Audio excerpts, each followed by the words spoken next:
Hi, my name is Aide, and I've lived in Alhambra for 10 years. And I live by the Mahatma Gandhi saying, be the change that you wish to see in the world. I have not liked the direction in which our city has been going, and this is why I joined Grassroots Alhambra.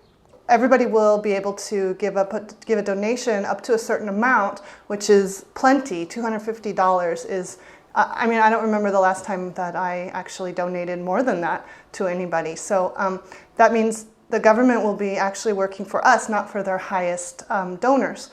I prefer to speak to a candidate in person. I would love to see them walking around our city, getting to know their district. And by that time, if they're running, they should know their district and what is being needed, what the residents are concerned about. The city council people who will be running under this new mechanism of donations, well, they won't be getting donations from wealthy individuals or from developers or corporations.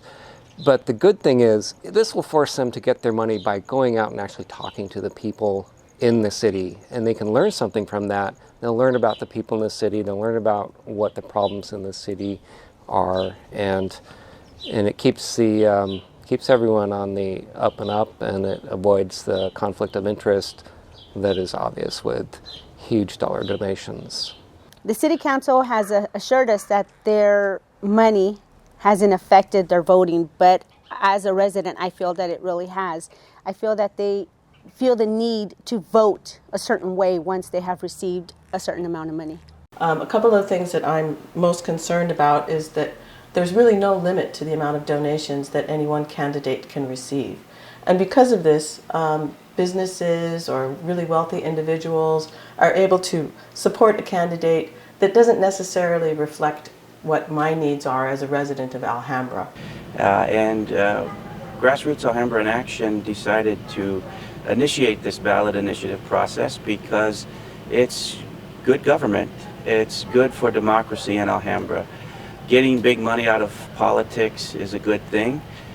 We don't want our elected leaders to be or feel beholden to moneyed interests or a handful of large donors, nor do we want potential candidates to feel like they need to take large donations from corporations, businesses, or other moneyed interests who may not necessarily even live in Alhambra, but are donating significant amounts to our city council candidates and members because they are seeking favorable votes. I think right now we really have an opportunity to improve the governance of Alhambra, and specifically with the candidates running for city council.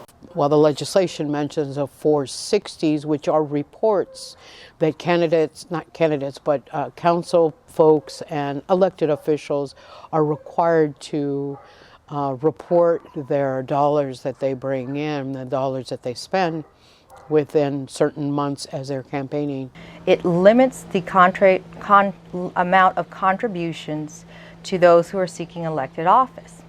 It also limits the voters to those who are going to be directly represented by their representative. We already have 5 council districts, and nothing needs to get changed in regard to those districts, except the fact that the people who live in a particular area in a particular council district should vote for a candidate to represent them. I think it's an open, transparent thing to do, and I think it's important for the city to take a lead on that. We just don't want our elected leaders to focus their election on fundraising. We want them to focus on their message, their qualifications.